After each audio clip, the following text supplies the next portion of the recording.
Also, it's just everyone using each other. Yeah, but welcome to politics, Kyle. Everyone just uses each other.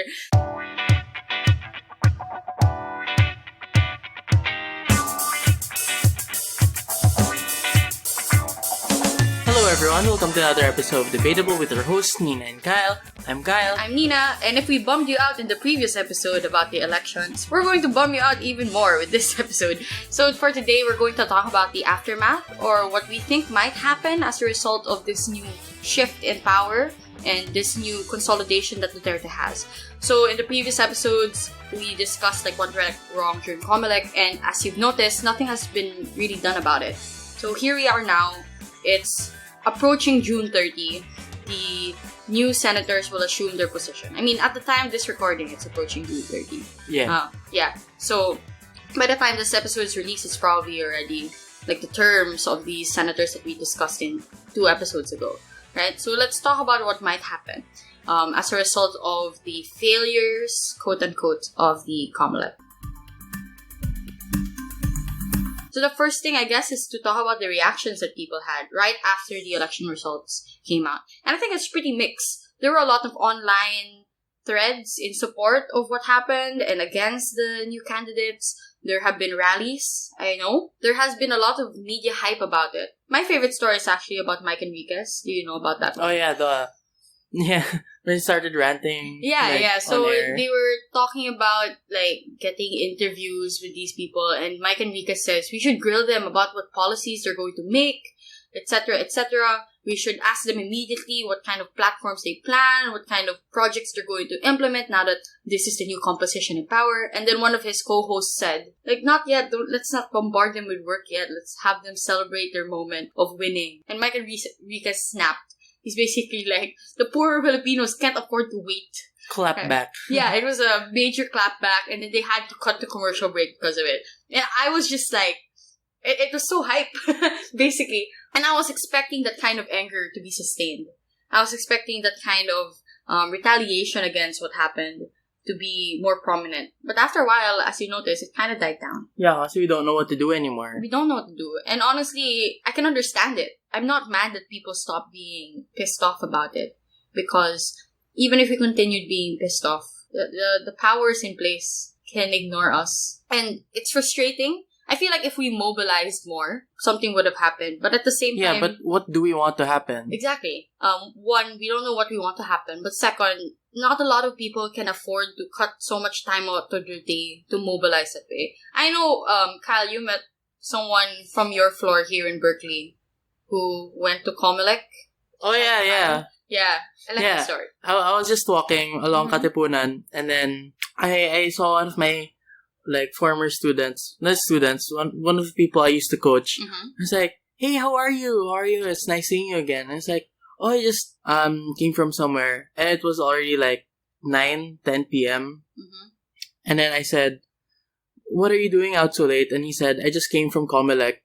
I was like, what do you do in Comelec? Oh, I filed a petition for the Comelec to provide a complete explanation of what happened with the transparency server and stuff. Yeah. A complete detailed explanation of everything I went wrong. I was like, wow. I'm so proud. I just went to get a chicken. Yeah. But it's nice that during the early days, there's so many people who were asking what they can do. But the failure was, even the opposition themselves didn't give a sufficient response.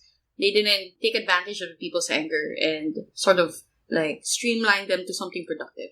So everyone was just doing their own thing. Well, as Nathan said in a previous episode, they're still at the process of licking their wounds and planning what they're gonna do for the next election. So I think that the mindset is that, well, at this point we can't do anything about the 2019 elections. Let's look forward into 2022. But I think why I wanted to discuss the reactions of people specifically is because I guess it just gave me hope. I think we're capable of making changes if we just knew what to do. We do have the anger. We have the sufficient people to do so. We have so many skilled lawyers who are on our side and against the acts of Comelec anyway. But, we'll just see how things go from there. So maybe what we can... Oh, I just thought of something. Yeah. Because you were talking about Comelec just a few minutes ago. because we recorded. We're recording this like simultaneous with the previous episode, so this is all just recorded in one day.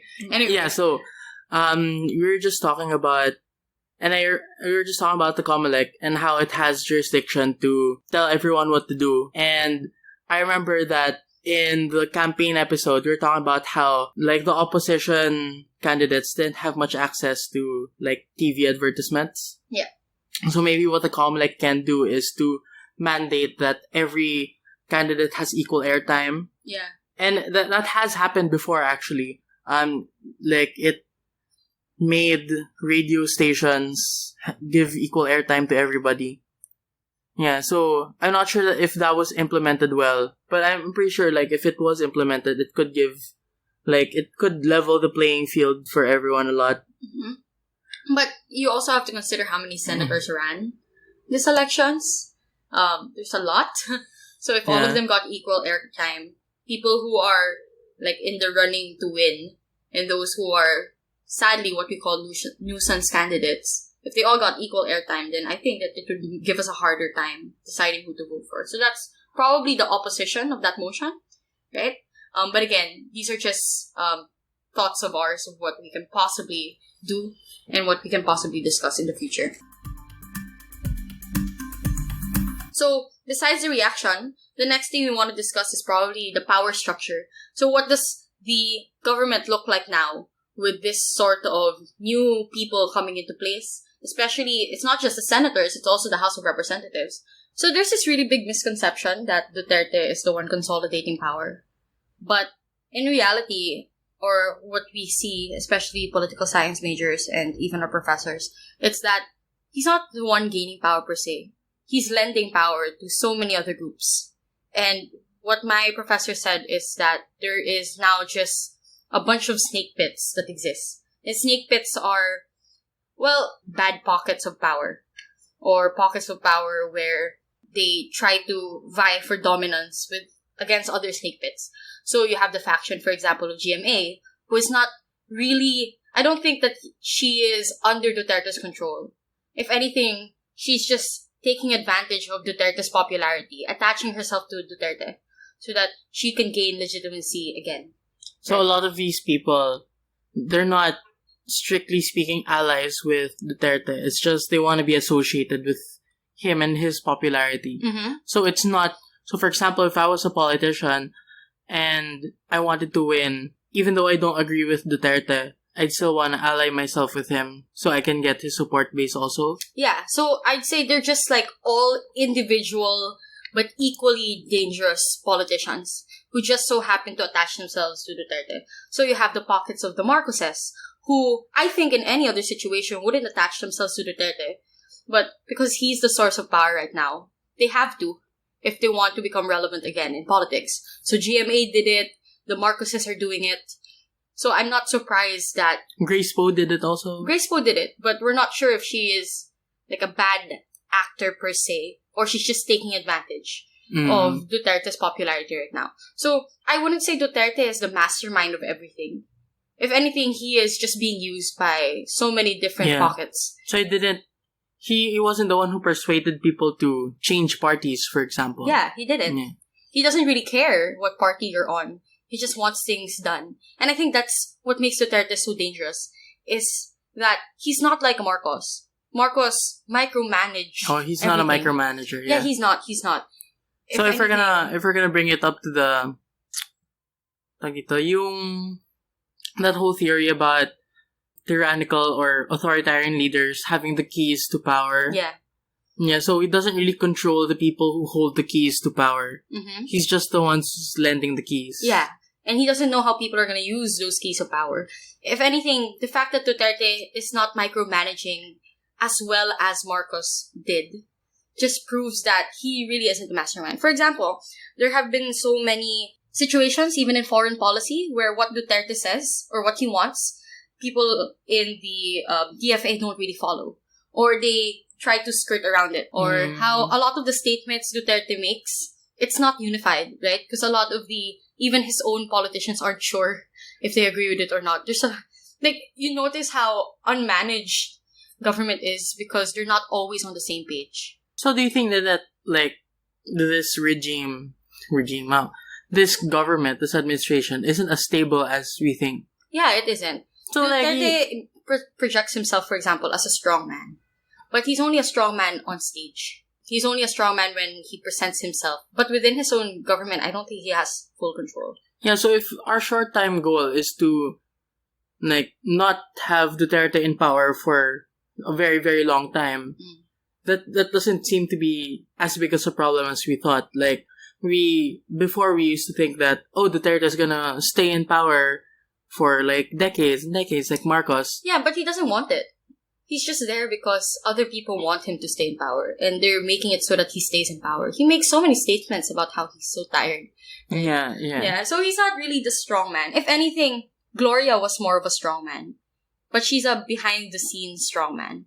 Because when she was president, she manipulated everyone to be on the same page, always parroting what she does. Duterte isn't that great of a micromanager.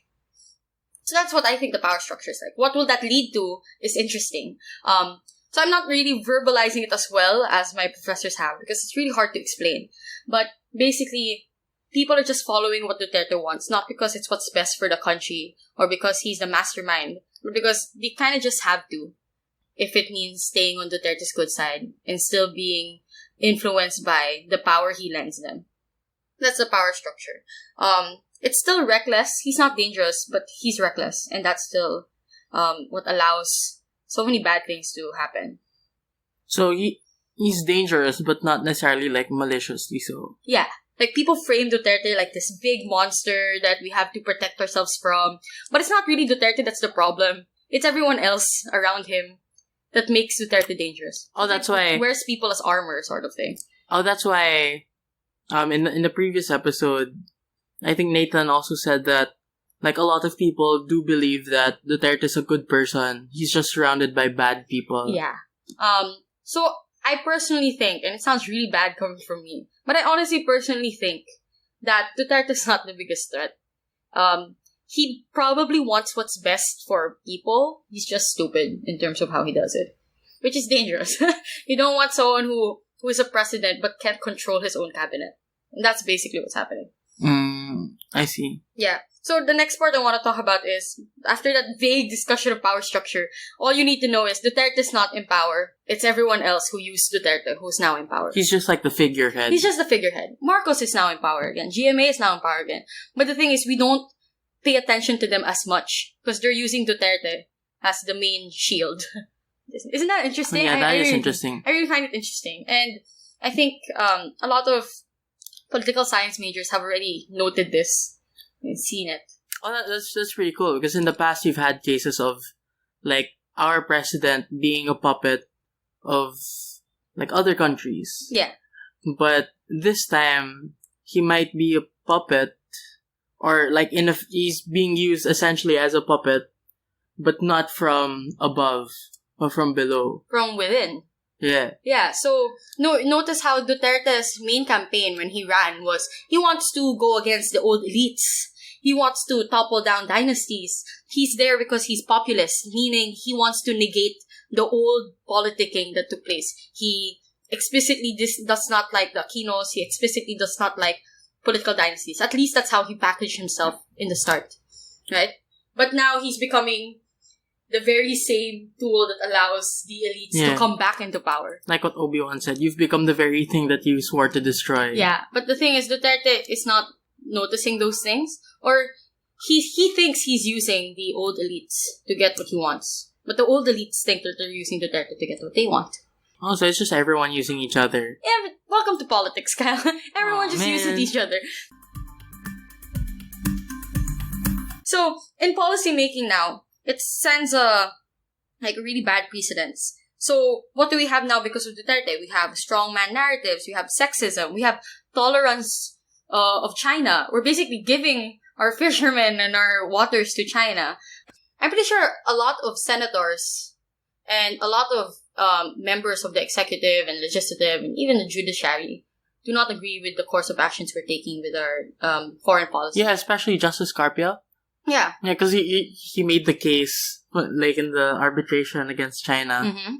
Yeah, so basically, you can't really speak up now because everyone has knives against each other's throats. So besides the tolerance of China, we might have federalism be brought to the table again. The reason why, for example, Duterte wants federalism is because he honestly thinks that's the best way to break apart power, right? Because he likes his independence in Davao, and he thinks that if everyone else got it, things would be better, right? So he's coming from a genuinely good place.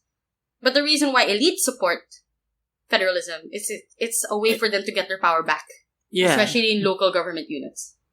Right, so I'm that should be an episode. Like if it comes up again, we should make an episode on federalism. Federalism. That's such an old topic. But if it's gonna resurge, we might as well. We might have to talk about it again. But for now, it kind of died down because I don't think before the federalism or the call for federalism may have passed the House, but it wouldn't ever pass the Senate. But now it might be different, and that's why I brought it up as a possible issue that we need to keep an eye on. Second thing is. Not second, actually. It's like the fifth thing. The disregard for human life and human rights. We've seen like Tokhang be such a thing. But now that you have less vocal people on board, especially in the Senate, they might get away with even more injustices. Yeah, defunding the Commission on Human Rights some more. Yeah. So before, did they really push through with that? Or did it not get approved in the Senate? I don't think it was approved. See, exactly. It wasn't approved in the Senate, but now it might be approved. They might lower the budget for all the important departments. And last, I guess, is the legitimization of the Marcos regime. Now that Imy's back in power and Bong's becoming relevant again, I wouldn't be surprised. Bong? Bong, sorry. Sir, Bongo, too many bongs. Like Bong Revilla. Like, Bongo, Bong. Yeah, people gotta stop with all the bongs. But basically, Imy's back in power. If anything, they might take advantage of Duterte. And I wouldn't be surprised if they did. If they eventually try to topple Duterte. So there was this theory before that the reason why Bongbong wanted to be VP isn't because he supports Duterte, but because he wants to be VP so that when they focus now on toppling Duterte, Bongbong gets the power as the vice president. So it's like a long haul game, isn't it? Paano kung siya pananalo, tapos he starts like joining the opposition. Allies with the Marcos na. I wouldn't be surprised because politics is everyone in politics is what we call balimbing. Again, though, I think the disclaimer is very important at this point. Everything I've talked about thus far are all speculations. All speculations. All political speculations based on trends, based on our understanding of power, based on our understanding of how the old elites work. Yeah, but that's really dangerous because I remember Duterte allowed the Libingan ng Bayani issue to happen. Mm-hmm. And people challenged that, saying, we're gonna forget our history and whatever. And the court said, it's just a burial, man. Like, people won't forget their history just because of a burial. But now, like, people are literally forgetting history. Yeah, thanks, Supreme Court. Yeah, so besides, like, those kinds of precedences, what kind of policies do we expect to pass? We think death penalty might be on the table again.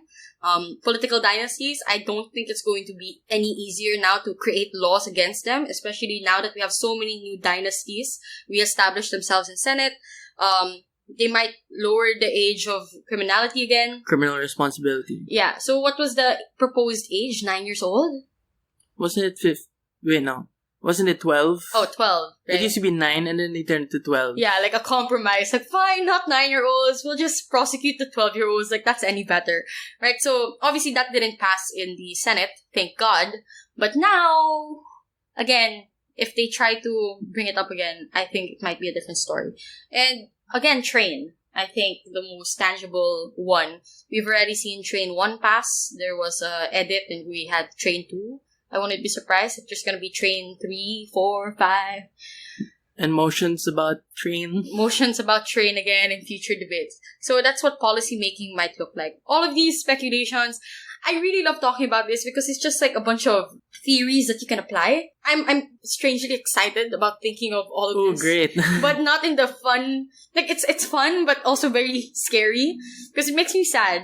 It's like I feel very clever, like, oh yeah, he's just lending keys to power. And then I was like, oh shit, he's lending keys to power. That's a bad thing. So that's what policy making would look like. And why are we noting all of this? I think, again, like all other episodes. I think there's a really big misconception about how we look at Philippine politics. Like, we only look at one big part of it. Everyone just focuses all their attention on Duterte, putting the blame on Duterte. But if we continue to do that, that's how Duterte and all his cronies get away with it. Yeah. You let them get away with being the real people in power. Yeah. Because you don't focus on them. You focus on we focus on the puppets and not the puppeteers. There's so many people behind the scenes. When was the last time we heard anything about Gloria? But we know Gloria being the Speaker of the House and Gloria being always there in Duterte's dinners. She's probably whispering in his ear a lot of things and getting what she wants as a result. Speculation, but... Speculation, but I think that given Gloria's track record and her ability to influence everyone around her, it is highly possible, along with the Marcoses, especially since they have money. Right? So they're the real strongmen. But they're not the on-stage strongmen, which is what we call in politics. On-stage and off-stage. They're more off-stage, which are more dangerous. Yeah, like Dick Cheney in the United States. Yeah, exactly. Yung VP ni George W. Bush. Yeah. Dick Cheney was the main reason for a lot of the bad policies that took place. But we don't blame him, do we? Whoever remembers who the VPs are, whoever remembers who are the speakers of the House, whoever remembers who was like the majority and minority in the Senate. No, they only remember the president. And that's how Duterte and all his cronies will get away with it. Hey, unless there's a musical made about the VP, like in Hamilton. let's make a musical about the secretary of something. Yeah. So basically, this kind of a gloomy episode, despite my hyper voice, because I think a lot of these things are dangerous. I don't think it's absolutely gloomy. Like you said, it's not as stable as we used to think it was. Like, I mean, like the administration isn't as stable as we used to think it was. It really isn't. It's just, there's so many dangerous people in power, but it doesn't mean they're all on the same page. And once we note that, and once we know who to target, then I'm pretty sure, hopefully, the candidates in 2022 won't make the same mistakes they did now. We have to first identify, like, who caused the problems first. Yeah. And that's why, like a few episodes back, right, when we talked to Nathan and Bianca, they said that it was wrong to target Duterte because he wasn't even on the ballot. Yeah, but we should be attacking those who are on the ballot, those who are using Duterte's power to gain them legitimacy. So that's for this episode of Debatable. Basically, the main takeaway is you gotta know how complex politics is to understand that our approach so far has been wrong. And thus, all these possible aftermaths, all these theories, they don't come from nowhere. They come from precedents. They come from our understanding of how Marcos works. They came from our understanding of how GMA worked. And I think it's all just a pattern. And history is repeating itself because it's just getting a new face. But underneath it all, it's all the same problem. Yeah. And that's why we get to study politics. It's all patterns. All patterns. I think it's important for us to know that it's just a big machine. And, like, we look at the machine as a whole instead of all the little parts that make the machine work. Yeah. So, like, from the outside, it seems stable. It seems like, oh, we can't, like, dismantle this administration or whatever. Like, we can't have the opposition win at this point. Yeah, that's because we're looking at the machine as a whole. But there are so many weaknesses within the parts of the machine. Yeah.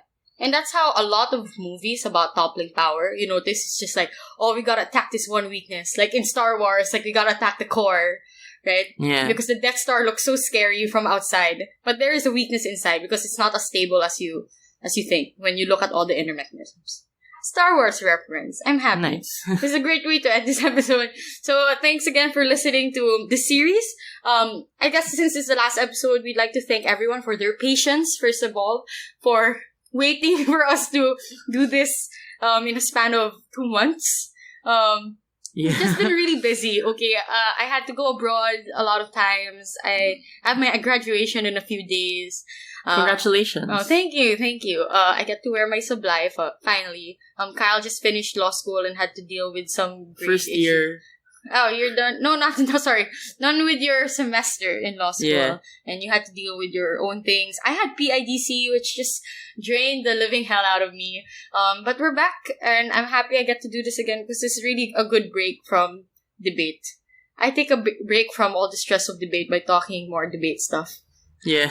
Yeah, we have a It's problem. Okay, thanks for listening. My name's Nina. My name's Kyle. And that's it for this episode. We'll see you in the next one. Bye-bye. Bye-bye.